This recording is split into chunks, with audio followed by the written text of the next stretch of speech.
Welcome back to the Creepy Journal, where we explore the darkest corners of reality and uncover stories that will make you question everything you thought you knew about the world around us. I'm your host, and today I'm going to share with you one of the most disturbing cases I've ever investigated. A story that involves temporal anomalies, dimensional rifts, and a mystery that spans decades. What would you do if you woke up one morning to discover that every single timepiece in your house had stopped working at the exact same moment? Not just the old grandfather clock gathering dust in your hallway, but every digital display, every smartphone, every smart device, every battery-powered watch, every electronic gadget that displays time, all frozen at exactly 3:17 a.m. now. You might think this is just some kind of electrical problem, maybe a power surge or electromagnetic interference. That's exactly what Marcus Whitmore thought when he first discovered this terrifying anomaly in his newly purchased dream home last October. But what Marcus would learn over the following weeks would shatter his understanding of reality and plunge him into a nightmare that had been brewing for decades. Marcus was not the kind of person who believed in the supernatural. He was a logical man, a methodical thinker, a software engineer with 15 years of experience debugging the most complex systems imaginable. He approached problems with scientific precision and rational analysis. But the house at 1247 Maple Street would test every belief he held about the nature of time, space, and reality itself. The nightmare began on a Tuesday morning in late October. Marcus had been living in his new house for exactly 2 weeks. It was a beautiful Victorian-era home that he had purchased at what seemed like an incredible bargain. The previous owner, an elderly woman named Elena Thornfield, had been eager to sell and had accepted his offer immediately. Even though it was below the asking price, Marcus woke up that Tuesday morning feeling unusually disoriented and groggy, as if he had been drugged. Something felt wrong, but he couldn't quite put his finger on what it was. The sunlight streaming through his bedroom windows seemed too bright, too intense for early morning. His internal clock, usually quite reliable after years of maintaining regular sleep schedules for work, was telling him it should be around 8:30 a.m. But when he reached for his phone, which he always kept charging on the nightstand, the display showed 3:17 a.m. Marcus stared at the screen, blinking several times, thinking perhaps he was still half asleep. He pressed the power button, thinking maybe the phone had frozen, but the time remained unchanged. 3:17 a.m. Confused and slightly annoyed, Marcus got out of bed and walked to his dresser, where he kept a digital alarm clock that had been with him since college. The red LED display glowed steadily, 3:17 a.m. Now Marcus was beginning to feel a creeping sense of unease. One device malfunctioning was understandable, but 2 devices showing the exact same incorrect time was highly unusual. He walked downstairs to the kitchen, where the microwave's digital display also showed 3:17 a.m. The coffee maker, which he had programmed the night before to start brewing at 7 a.m., displayed the same time. The cable box in the living room, the digital clock on the stove, even his smartwatch that he had left on the kitchen counter, all frozen at exactly 3:17 a.m. Marcus spent the next several hours in a growing state of panic, moving through his house like a detective investigating a crime scene.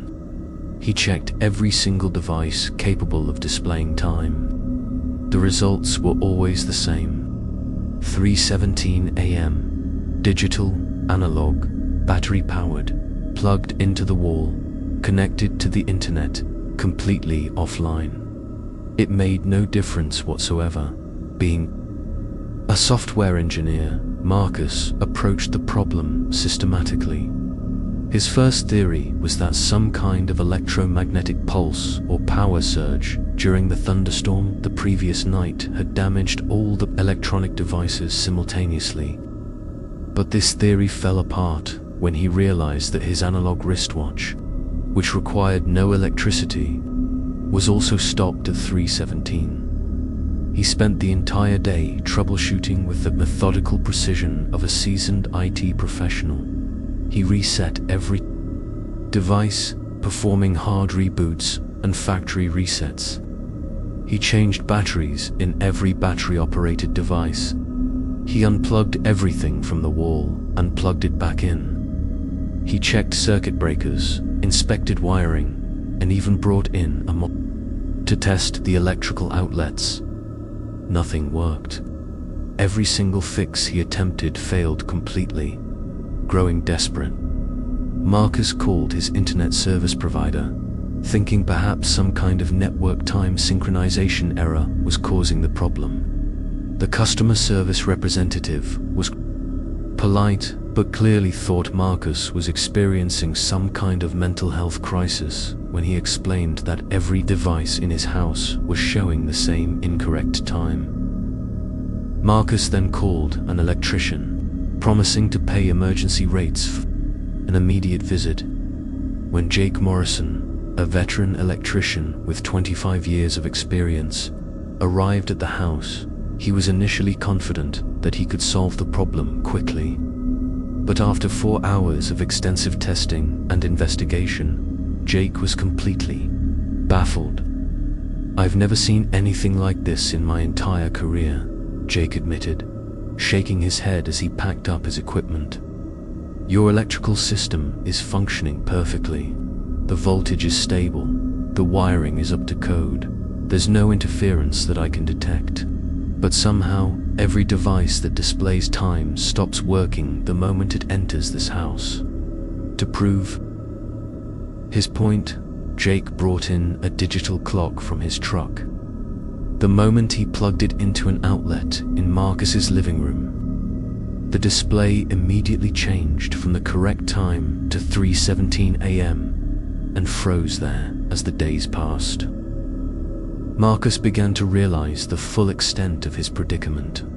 He could no longer rely on any electronic device to tell him the time. His smartphone became essentially useless for scheduling, as it could no longer sync with calendar applications or display accurate timestamps for messages and emails.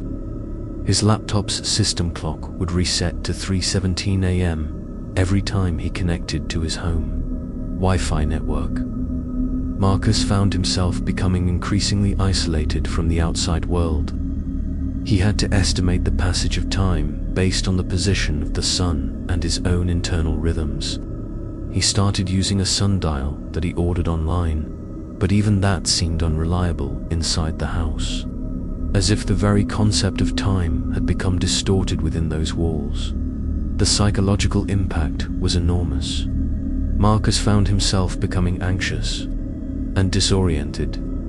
Sleep became difficult, as he never knew what time it actually was when he went to bed or when he woke up. He started missing work, meetings, and appointments, as his usual time management systems had completely broken down. But the most disturbing aspect was the growing realization that something supernatural was happening. Marcus had always prided himself on his rational, scientific worldview. He didn't believe in ghosts, demons, or paranormal phenomena.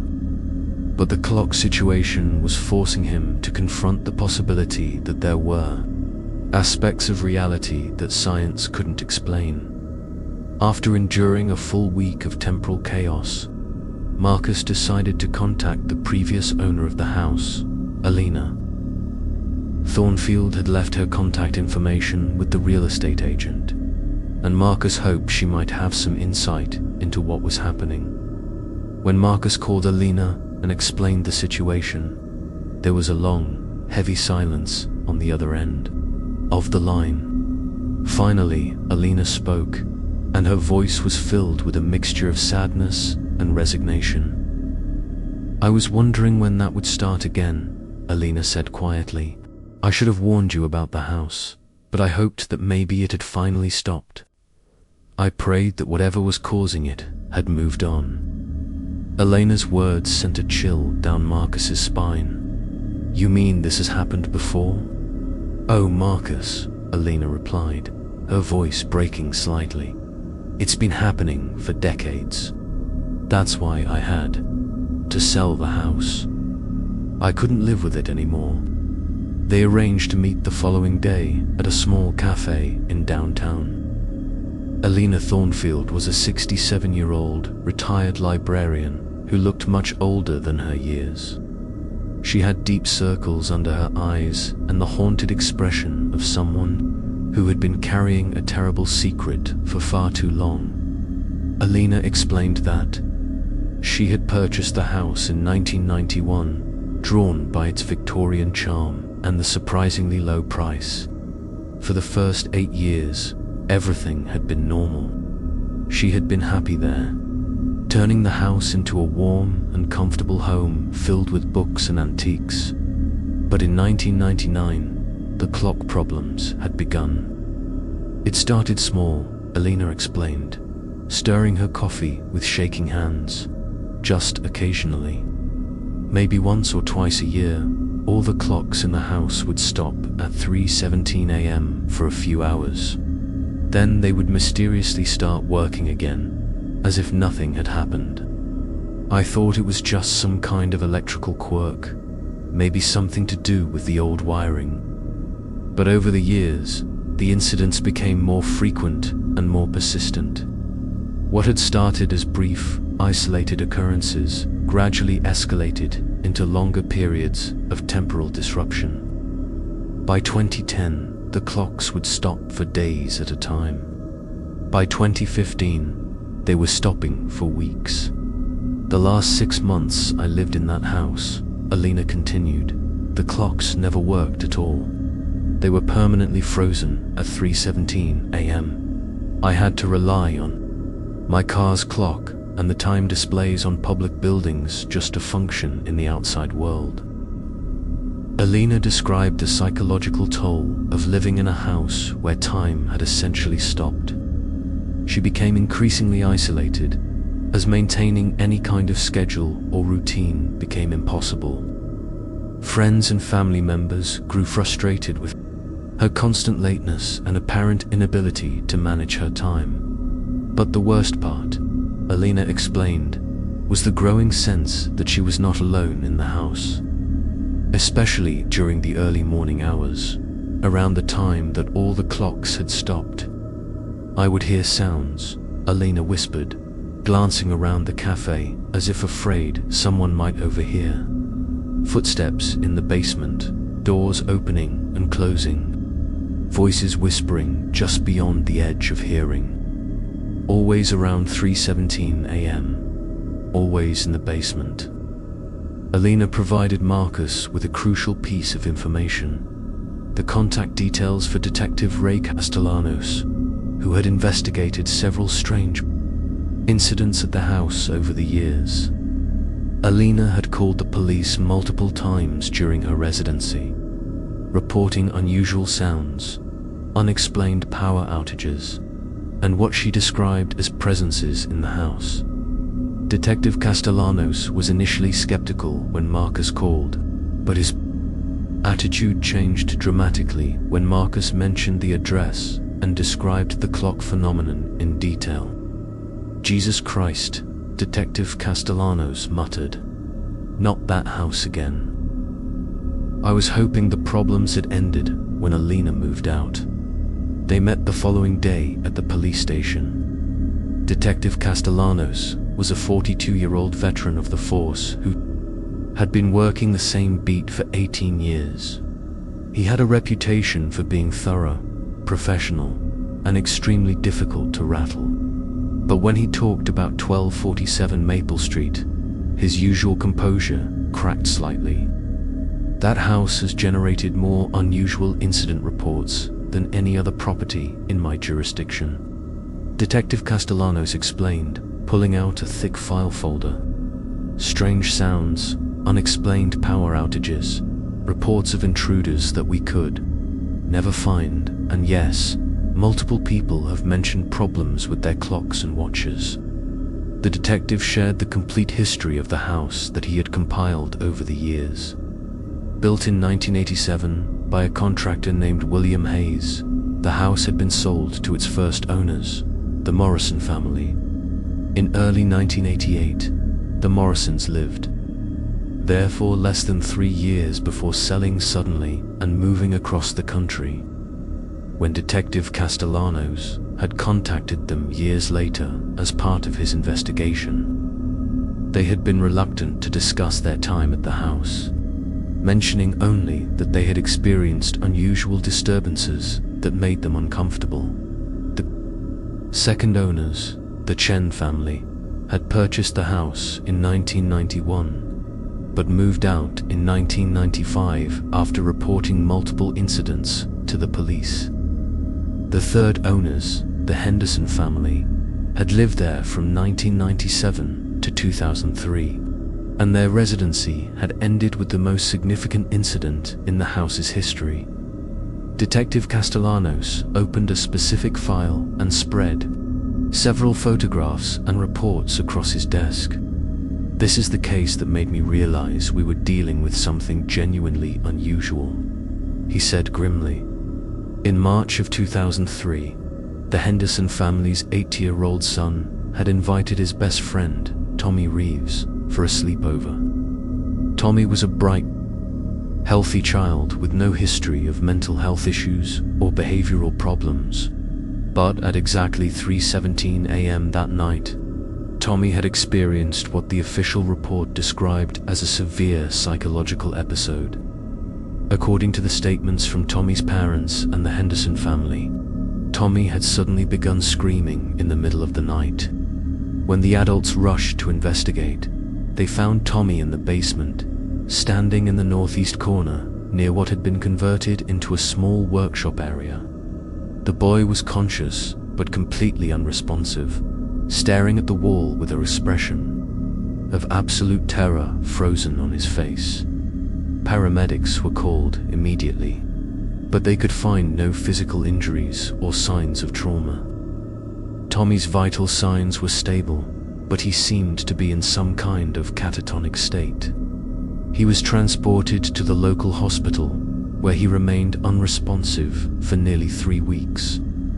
The doctors ran every test they could think of, Detective Castellanos explained.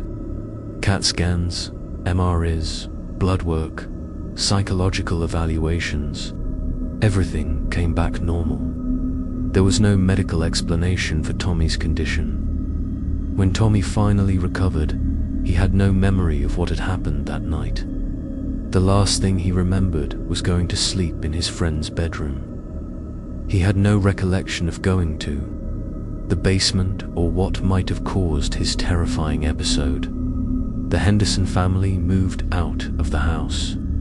Within a month of the incident, they refused to discuss what had happened and declined to cooperate with any further investigation.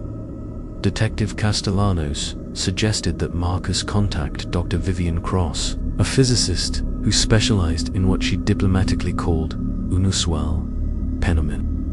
Dr. Cross had consulted on several cases over the years, involving unexplained occurrences that seemed to defy conventional scientific explanation. Dr. Cross was a 38-year-old professor at the local university with advanced degrees in theoretical physics and parapsychology.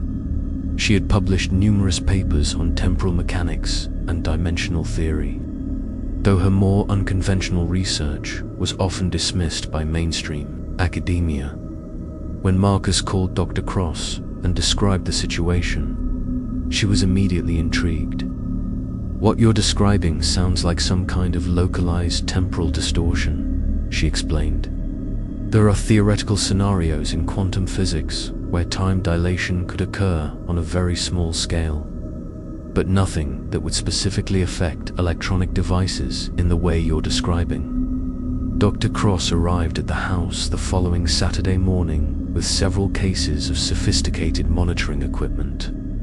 She was a small woman with intense grey eyes and an air of barely contained excitement, like a child who had been given access to the world's most fascinating puzzle.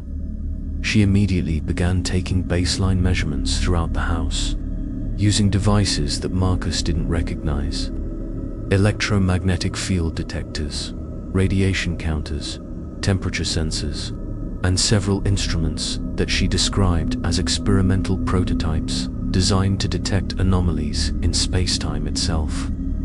"The readings I'm getting are extraordinary," Dr. Cross said after several hours of investigation. "The electromagnetic field in this house is unlike anything I've measured before. There are significant fluctuations in areas that should be completely stable, and the patterns suggest some kind of recurring disturbance. The strongest readings were concentrated in the basement, particularly in the northeast corner where Tommy Reeves had been found during his episode." Dr. Cross set up her most sensitive equipment in that area and began a continuous monitoring protocol while Dr. Cross continued her scientific investigation. Marcus decided to canvass the neighborhood, hoping to gather more information about the house's history from long-term residents. Most of his neighbors were polite but clearly uncomfortable discussing 1247 Maple Street. Several people mentioned that they had noticed unusual activity over the years but declined to provide specifics. However, Sarah Blackwood, who lived directly across the street, agreed to share her observations. Sarah was a 29-year-old graphic designer who worked from home and kept irregular hours, which meant she was often awake during the early morning when most people were sleeping. "I've been living here for 12 years, Sarah explained as they sat on her front porch, both of them looking across the street at Marcus's house. "I've watched 3 different families move in and out of that house, and every single one of them left under strange circumstances." Sarah described a pattern of unusual activity that she had been documenting for years. Almost every night, between 3:15 and 3:20 a.m., strange lights would emanate from the basement windows of 1247 Maple Street. The lights were described as having an unusual blue-white color, unlike any normal household lighting. "At first I thought someone was just working late in a basement workshop," Sarah continued. "But the lights appeared even when the house was supposed to be empty during the periods between owners. I called the police several times, thinking someone was breaking in, but they never found any evidence of intrusion." Sarah also mentioned a disturbing pattern involving local pets. Over the years, several cats and dogs in the neighborhood had gone missing, always during the same 3:15 to 3:20 a.m. time window. Most of the animals were found within a day or two, apparently unharmed but displaying strange behavioral changes. "My own cat Whiskers disappeared one night about 3 years ago," Sarah said, her voice becoming quieter. "I found him the next morning in the basement of that house. The door was locked, the windows were secured, but somehow he had gotten inside. When I brought him home, he was different. He would sit for hours staring at that house, especially around 3:17 a.m. He never seemed quite right after that." Dr. Cross's continuous monitoring began to reveal patterns in the strange phenomena plaguing the house. Her instruments detected regular spikes in electromagnetic activity, temperature fluctuations, and what she described as gravitational anomalies that occurred with clockwork precision. "The disturbances follow a very specific pattern," Dr. Cross explained to Marcus as she reviewed her data. "Every night at exactly 3:17 a.m., there's a massive spike in electromagnetic activity centered in the basement. The readings suggest that something is trying to push through from ... somewhere else. Dr. Cross's theoretical background in dimensional physics led her to a startling hypothesis. She believed that the house might be located at what she called a dimensional confluence point, a rare location where the barriers between different realities were naturally thin. The repeated attempts by something to cross over from another dimension were causing the temporal distortions that affected all timekeeping devices. Think of it like a stone being thrown into a pond, Dr. Cross explained. The impact creates ripples that spread outward from the point of contact. In this case, the stone is something trying to break through from another dimension, and the ripples are the temporal distortions that freeze your clocks at the moment of greatest stress on the dimensional barrier. To test her theory, Dr. Cross designed an experiment. She would monitor the basement during the critical 3:17 a.m. time period, using her most sensitive equipment to detect any changes in the fabric of space-time itself. Dr. Cross's research into the house's history led her to track down Tommy Reeves, now a 21-year-old college student studying psychology. With his parents' permission and the cooperation of Detective Castellanos, Dr. Cross was able to arrange an interview with Tommy about his childhood experience at the house.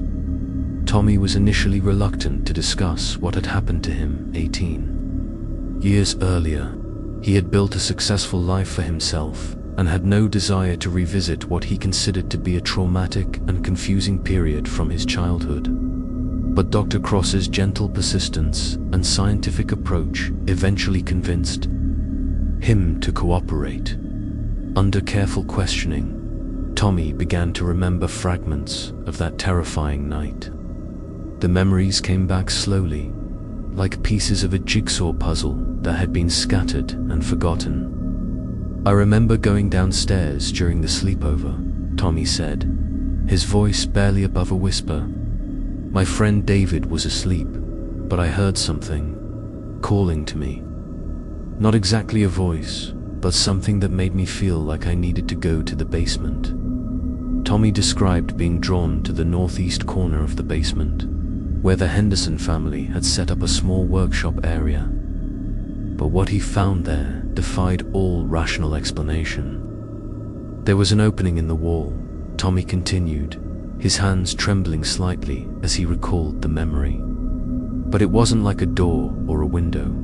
It was like a tear in reality itself. You could see through it to somewhere else, somewhere dark and cold and wrong." Tommy's description matched Dr. Cross's theoretical predictions about dimensional rifts. He described seeing movement on the other side of the opening, shapes that didn't quite look like anything from our world. There was something on the other side trying to come through, Tommy said, his voice becoming more agitated. "It was aware of me. It knew I was there, and it wanted me to help it cross over. I reached toward the opening, and that's when everything went wrong." Tommy described a sensation of falling through time and space, as if the very concept of causality had broken down around him. The last thing he remembered was the digital clock on the workshop wall changing to 3:17 a.m. just as his hand touched the dimensional rift dot. Armed with Tommy's testimony and Dr. Cross's scientific analysis, Marcus, Dr. Cross, and Detective Castellanos decided to conduct a coordinated investigation of the basement during the critical 3:17 a.m. time period. They set up multiple monitoring stations throughout the house and prepared to document whatever phenomena occurred. As the appointed time approached, the atmosphere in the house became increasingly oppressive. The temperature began to drop noticeably, even though the heating system was functioning normally. Dr. Cross's electromagnetic sensors began registering increasingly powerful readings, and several of her more sensitive instruments started producing data that seemed to defy the laws of physics. At 3:15 a.m., The disturbances intensified dramatically. The house itself seemed to be responding to some unseen force, with subtle vibrations running through the walls and floors. Electronic devices throughout the house began to malfunction, and several of Dr. Cross's monitoring instruments shut down, completely overwhelmed by the energy signatures they were detecting. At exactly 3:16 a.m., the basement temperature dropped by 23 degrees in the span of 30 seconds.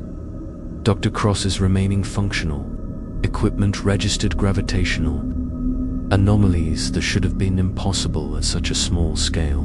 And then, at precisely 3:17 a.m., the impossible happened. The northeast corner of the basement began to shimmer and distort, like heat waves rising from hot pavement on a summer day. But instead of the wavering distortion dissipating, it intensified and began to take on a more defined shape. Within moments, a section of the wall had become completely transparent, revealing another space beyond. Through the breach, they could see what appeared to be a mirror image of the basement, but wrong in every conceivable way. The architecture was subtly different, as if designed by someone who understood the concept of human construction but had never actually seen it implemented. The lighting came from no visible source and cast shadows that moved independently of any objects that might have created them. But most disturbing of all was the presence that inhabited that other space. It wasn't quite a physical entity, but rather something that existed in multiple dimensions simultaneously. Marcus's mind struggled to process what he was seeing, as the thing seemed to shift and change depending on the angle from which he observed it. Dr. Cross's remaining equipment went completely haywire as the entity began to push against the dimensional barrier. Readings spiked beyond the instrument's ability to measure, and several devices actually began to smoke from the electromagnetic overload. The entity appeared to be trapped between the two dimensions, unable to fully enter their reality but desperate to escape its own. Marcus realized that the clock phenomenon was the result of the entity's repeated attempts to break through. Each effort to cross over created a massive disruption in the local space-time continuum, causing all timekeeping devices to freeze at the moment of maximum stress on the dimensional barrier. Detective Castellanos, despite his years of experience with unusual cases, was visibly shaken by what he was witnessing. "This is way beyond anything I was trained to handle," he admitted, his voice tight with barely controlled fear. As the breach stabilized and widened, the entity's influence on their reality became more pronounced. All three investigators began to experience disorientation and confusion, as if their own perception of time and space was being corrupted by proximity to the dimensional rift. Marcus found himself remembering events that he was certain had never happened, while simultaneously forgetting things that he knew to be true. Dr. Cross's scientific instruments were registering impossible readings, suggesting that the fundamental constants of physics were being altered in the immediate vicinity of the breach. But most disturbing of all was the growing realization that the entity was not just trying to escape its dimension. It was actively trying to communicate with them. The whispered voices that Elena had described during her years in the house were actually the entity's attempts to reach across the dimensional divide and make contact with the residents of 1247 Maple Street. Through a combination of electromagnetic manipulation and direct psychic contact, the entity began to convey its story to the three investigators. What they learned was both fascinating and terrifying. The entity was not malevolent in the traditional sense, but rather a being from a reality where time functioned differently. In its dimension, the concept of linear time did not exist. Past, present, and future were all equally accessible and equally real. The entity had become trapped between dimensions during an experiment conducted by its own kind, and it had been trying to return home for decades. But the entity's attempts to cross over were having unintended consequences in their reality.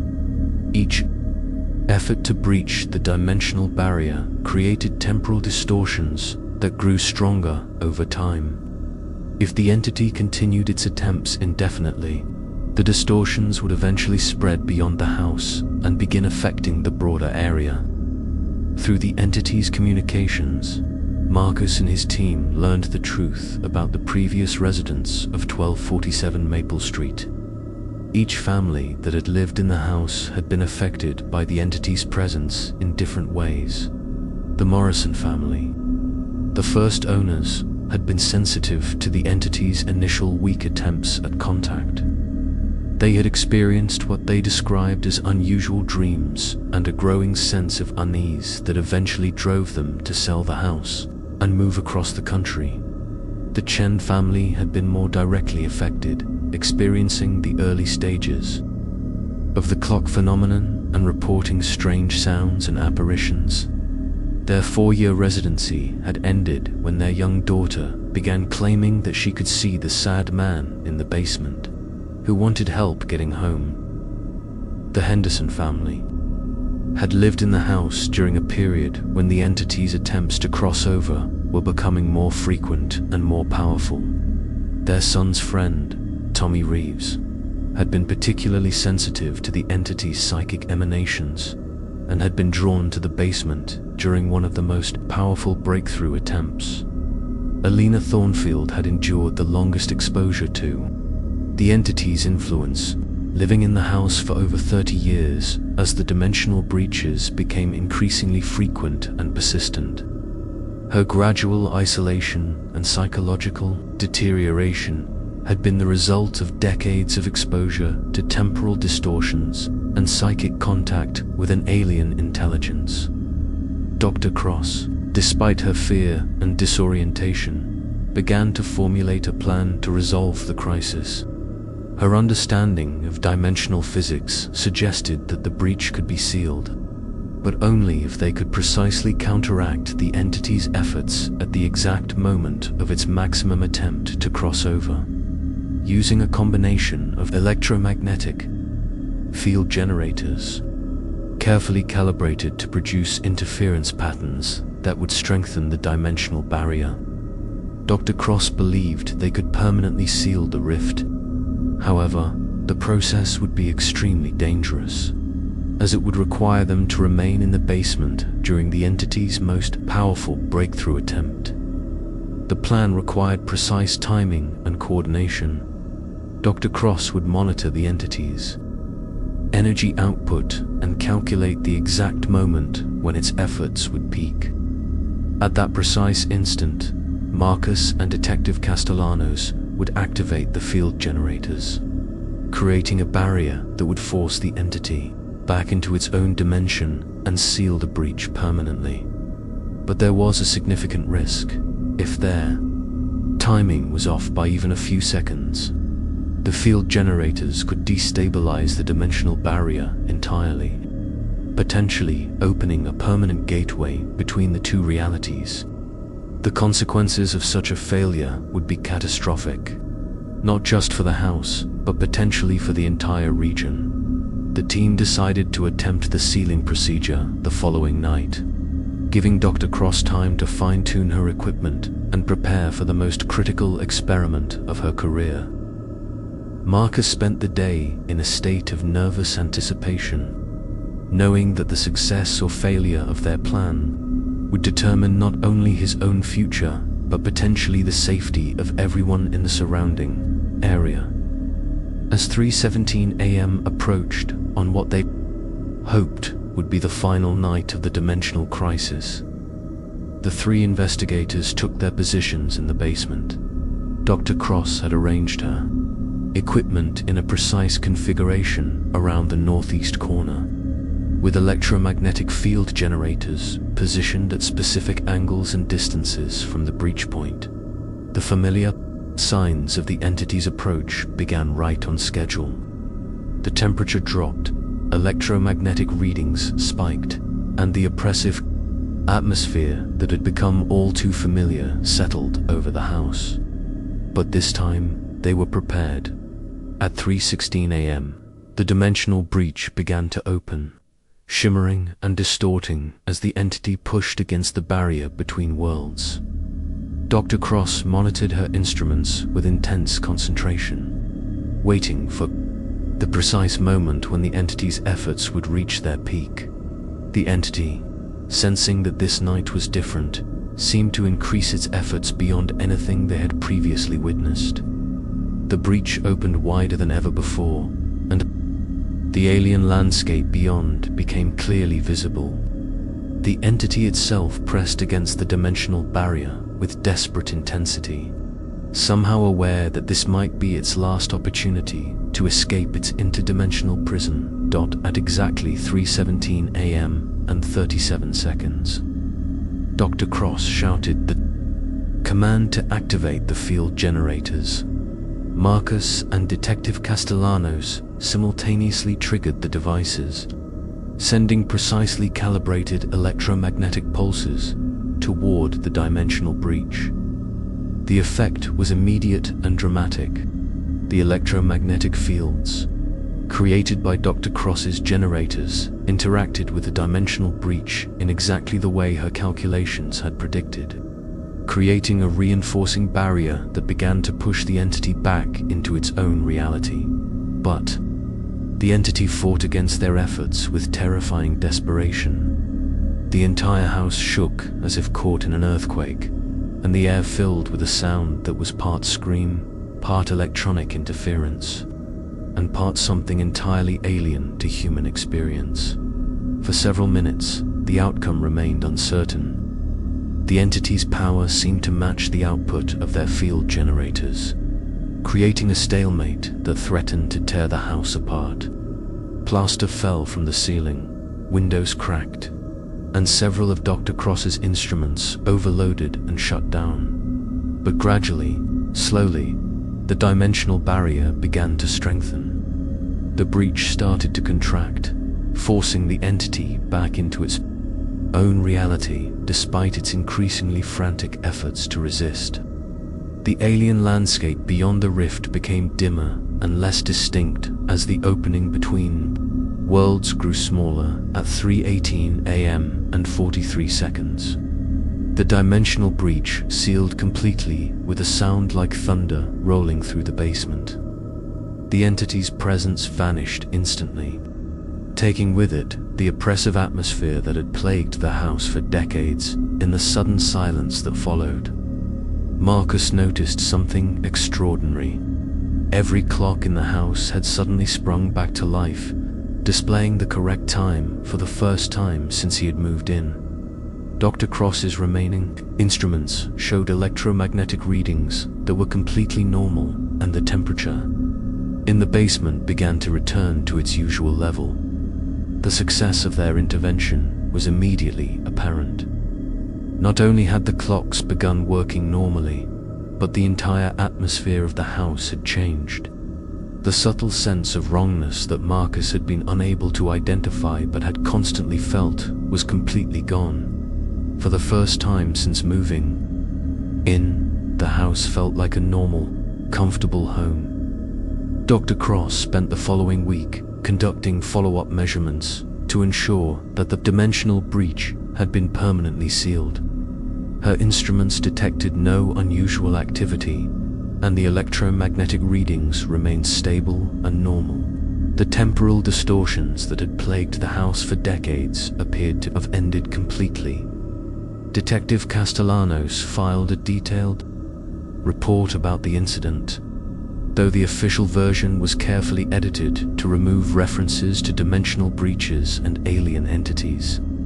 The report stated that the problems at 1247 Maple Street had been resolved through the application of advanced electromagnetic field technology to correct unusual environmental conditions. Elena Thornfield was overjoyed to learn that the problems at her former home had finally been resolved. She admitted to Marcus that she had been having nightmares about the house for years, even after moving out. The nightmares stopped completely the night after the dimensional breach was sealed. I can't tell you what a relief it is to know that nightmare is finally over, Elena said during a phone call with Marcus. I've been carrying the guilt of not warning you about the house, but I was so desperate to be free of it that I convinced myself the problems might have ended on their own. Perhaps the most remarkable change occurred in Tommy Reeves. Within days of the dimensional breach being sealed, Tommy began to experience the return of memories from his childhood, experience that had been suppressed for 18 years. Tommy contacted Dr. Cross to share his recovered memories, which provided crucial insights into the nature of the entity and its long imprisonment between dimensions. Tommy revealed that during his brief contact with the entity, he had experienced a form of psychic communication that allowed him to understand the being's predicament. It wasn't evil, Tommy explained during a follow-up interview.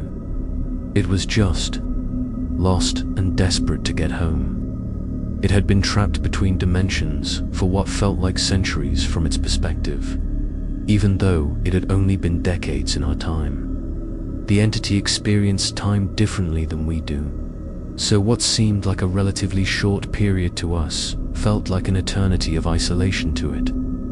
Tommy also revealed that the entity had tried to communicate with previous residents of the house, but most people were not psychically sensitive enough to receive its messages clearly. This had led to the misunderstood phenomena that various families had reported strange sounds, whispered voices, and feelings of being watched. I think I was able to make contact because children are generally more open to psychic experiences. Tommy continued. The entity wasn't trying to hurt me. It was trying to ask for help. But the psychic contact was so overwhelming for a child that it caused the catatonic episode. Dr. Cross's successful resolution of the dimensional breach brought her significant recognition within the small community of scientists who studied paranormal phenomena. She published a carefully worded paper about electromagnetic solutions, 2 temporal anomalies in residential environments that became widely cited within her field. The case also provided valuable data for Dr. Cross's ongoing research into dimensional physics and the nature of time itself. Her measurements from the house provided the first documented evidence of localized temporal distortions caused by interdimensional activity. This case has revolutionized my understanding of how dimensions interact with each other. Dr. Cross explained to Marcus several months after the resolution. We've proven that, under the right circumstances, beings from other realities can affect our physical world in measurable ways.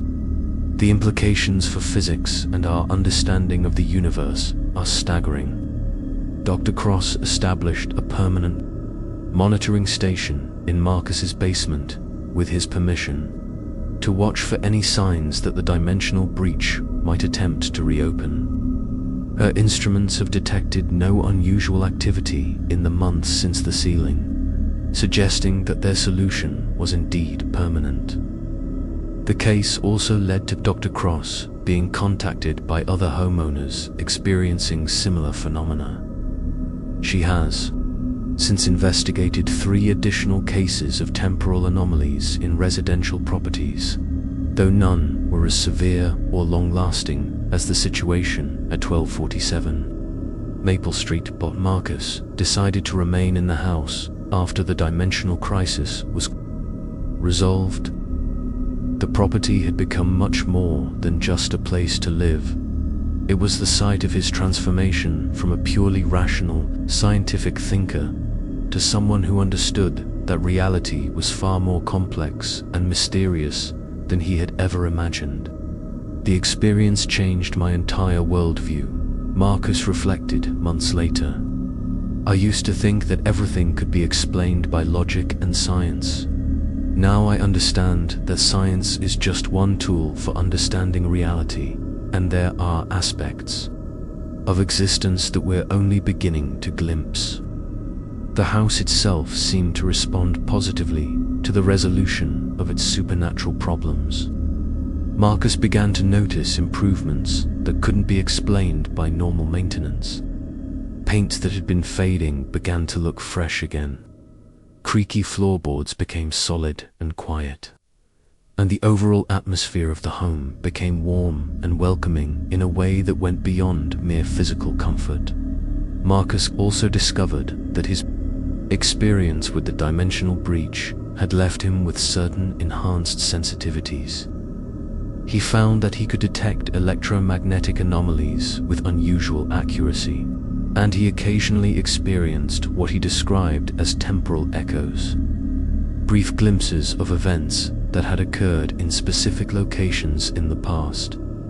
These abilities led Marcus to assist Dr. Cross with several of her subsequent investigations, providing a unique perspective that combined his technical background with his newfound understanding of paranormal phenomena.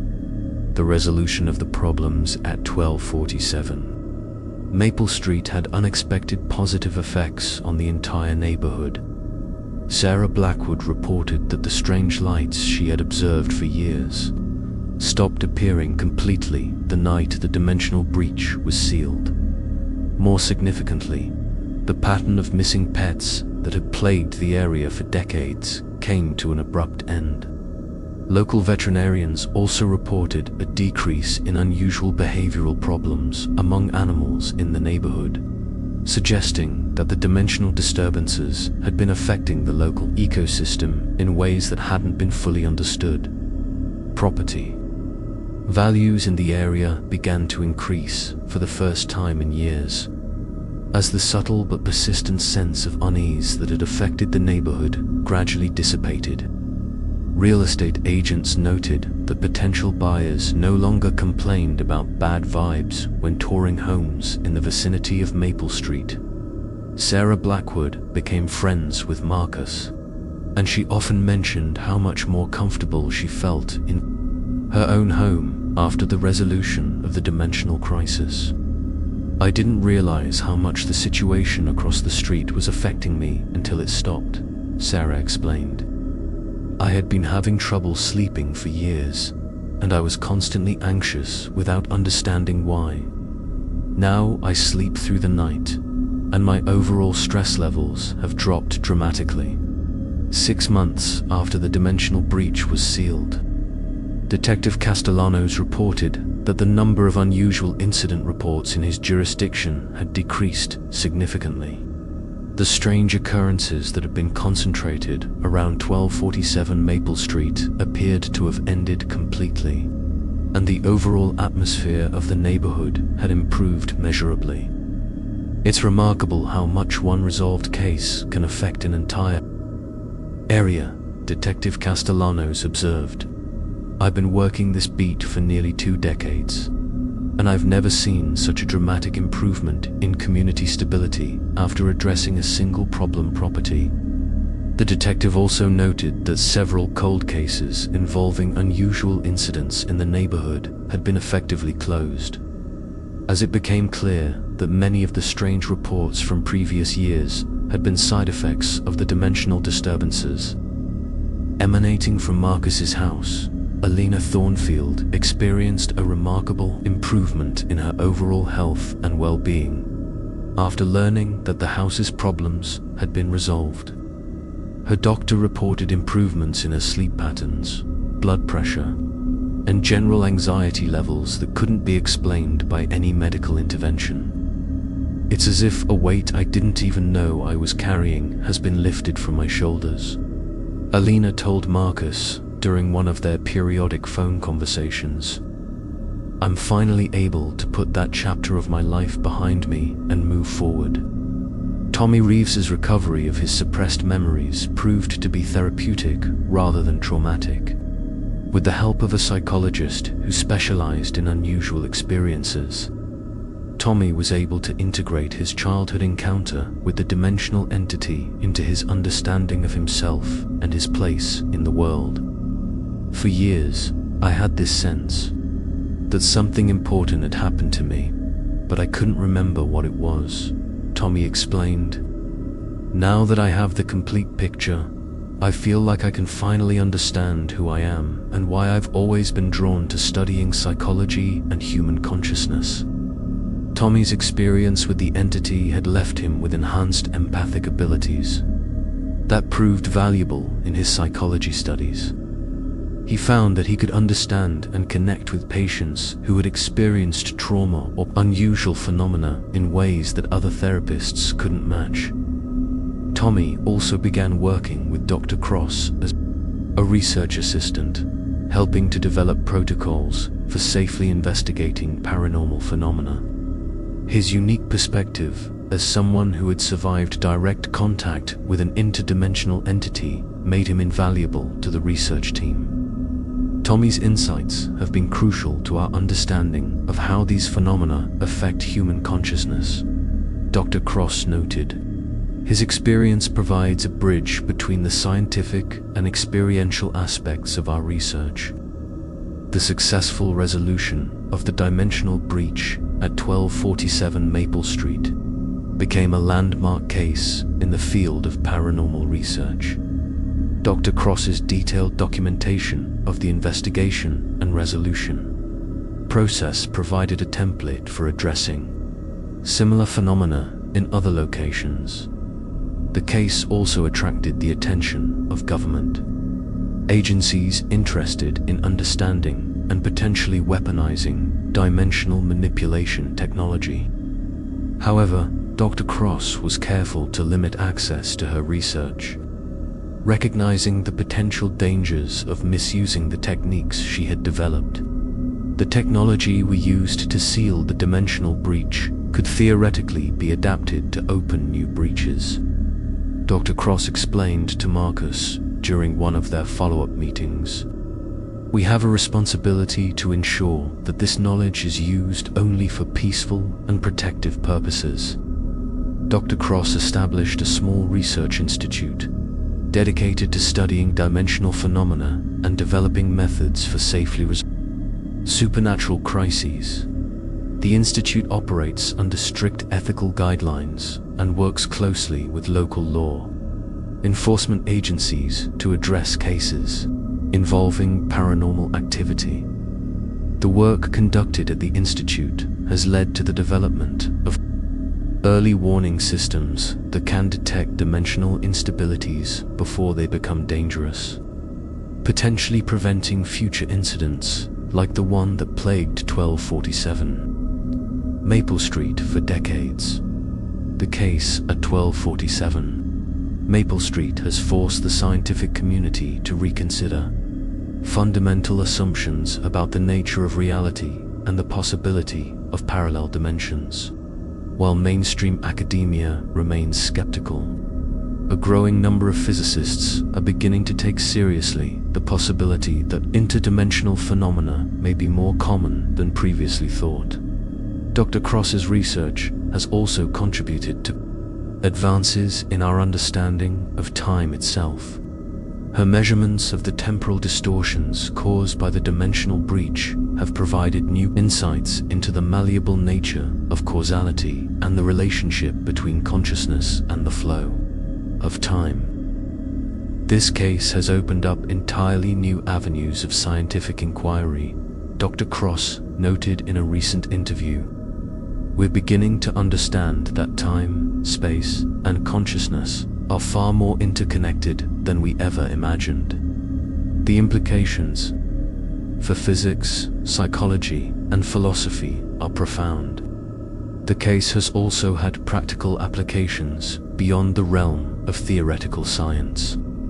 The electromagnetic field technology developed to seal the dimensional breach has been adapted for use in treating certain types of psychological disorders, particularly those involving temporal disorientation and reality perception problems. 4.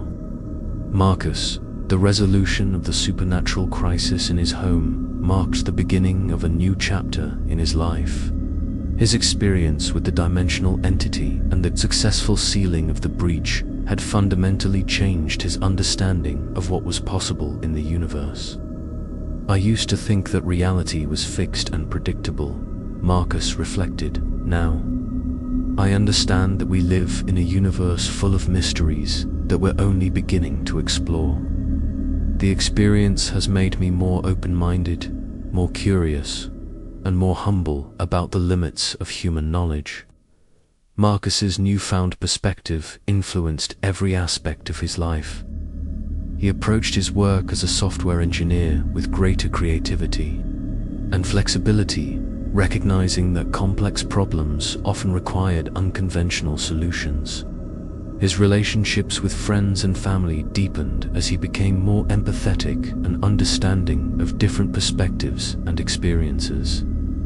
The house at 1247 Maple Street became more than just Marcus's home. It became a symbol of humanity's capacity to face the unknown with courage and intelligence. The successful resolution of the dimensional crisis demonstrated that even the most inexplicable phenomena could be understood and addressed through careful investigation and scientific thinking. In the months following the sealing of the dimensional breach, Marcus occasionally experienced what he came to think of as thank you messages from the entity that had been trapped between dimensions. These weren't direct communications, but rather subtle signs that suggested the being had successfully returned to its own reality and was grateful for the assistance it had received. Flowers in Marcus's garden bloomed out of season in intricate patterns that seemed too complex to be natural. Electronic devices occasionally displayed brief messages in languages that didn't exist, but which somehow conveyed feelings of gratitude and peace. These phenomena were gentle and reassuring, completely unlike the desperate and frightening manifestations that had occurred while the entity was trapped. Dr. Cross documented these post-resolution phenomena, noting that they suggested successful interdimensional communication was possible under the right circumstances. The benevolent nature of these messages supported Tommy's assertion that the entity had never been malevolent, merely desperate to return home. It's remarkable to think that we may have established the first confirmed case of peaceful contact between beings from different dimensions, Dr. Cross observed. This could be the beginning of a new era in our understanding of consciousness and reality. The case of 1247 Maple Street serves as a powerful reminder that the universe is far stranger and more wonderful than most of us imagine. What began as a simple problem with malfunctioning clocks evolved into a profound exploration of the nature of time, space, and consciousness itself. Marcus Whitmore's journey from skeptical software engineer to interdimensional problem solver demonstrates the importance of maintaining an open mind when confronted with phenomena that challenge our understanding of reality. His willingness to seek help from experts and to work collaboratively toward a solution ultimately saved not only his own sanity but potentially the safety of his entire community. The successful resolution of the dimensional crisis also highlights the power of combining scientific methodology with intuitive understanding. Dr. Cross's technical expertise, Detective Castellanos' investigative skills, Tommy Reeves's experiential knowledge, and Marcus's logical problem-solving abilities all contributed to the solution. Perhaps most importantly, the case reminds us that even the most frightening and inexplicable phenomena often have rational explanations. They're just explanations that require us to expand our definition of what's rational. The entity trapped between dimensions wasn't a malevolent ghost or demon, but rather a lost being seeking help to return home. As we continue to explore the mysteries of our universe, the lessons learned at 1247 Maple Street will undoubtedly prove valuable.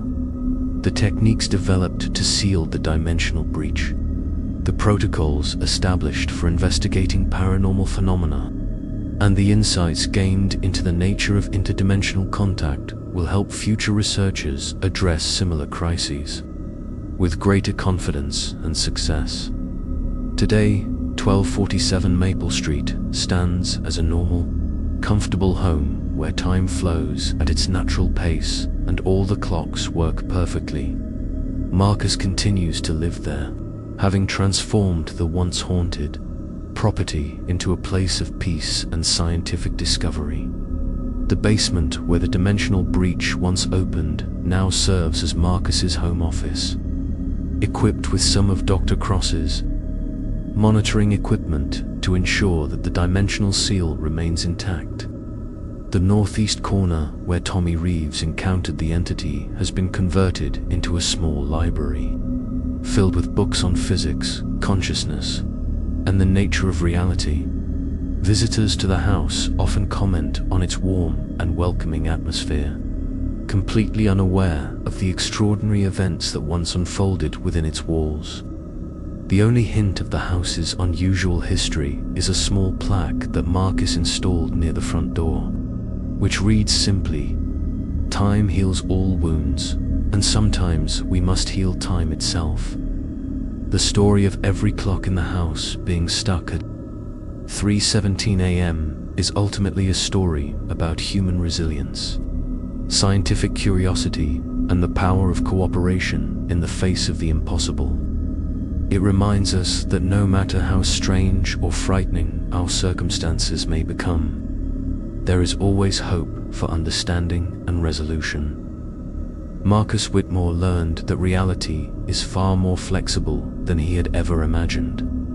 But he also learned that human ingenuity and determination are more powerful than any force in any dimension. The clocks in his house now tick forward normally, marking the passage of time in a universe that is stranger, more wonderful, and more interconnected than most of us dare to dream. And somewhere, in a dimension parallel to our own, a grateful entity has finally returned home, thanks to the courage and intelligence of a few humans who refuse to accept that some problems are simply unsolvable. Thank you for joining me for another episode of the Creepy Journal. If you enjoyed this story, please subscribe and hit the notification bell to never miss our investigations into the strange and unexplained.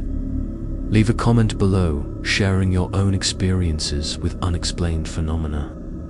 You never know when your story might help someone else solve their own mysterious situation. Remember, the next time something in your house starts behaving strangely, pay attention. It might be more than just a malfunction. It might be a cry for help from across the dimensions themselves. Until next time, stay curious, stay brave, and always remember that reality is far stranger than fiction. Keep exploring the unknown, and we'll see you in the next episode of the Creepy Journal.